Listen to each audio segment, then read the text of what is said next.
আমার হাতে যা দেখতে পাচ্ছেন এটাকে বলা হয় ডায়োস্পাইরাস মালাবারিকা, বাংলায় যাকে গাব বলা হয়। এই যে গাবটা ছোট অবস্থাতেই গাছ থেকে ঝরে পড়েছে, আমার হাতে যা দেখতে পাচ্ছেন, এবং এই যে দেখেন বৃতির মধ্যে আটকে আছে গাবটা, সাদা অংশটা দেখা যাচ্ছে, এটা হচ্ছে প্রাকৃতিক মোম বা ওয়াক্সের একটা আবরণ।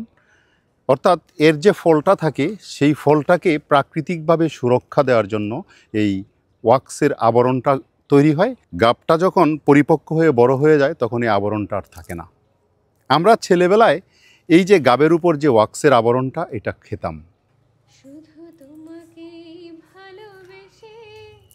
দারুণ,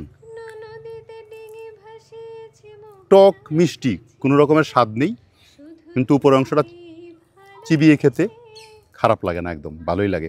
এই যে গাব, ইকোনমিক্যাল ইম্পর্টেন্স আছে এর। কেটে কুচি কুচি করে পানিতে ভিজিয়ে এটার থেকে যে টেনিনটা পাওয়া যায় এবং কষটা পাওয়া যায় যেটাকে বলি, এই কষ দিয়ে মাছ ধরার জালকে রং করা হয়।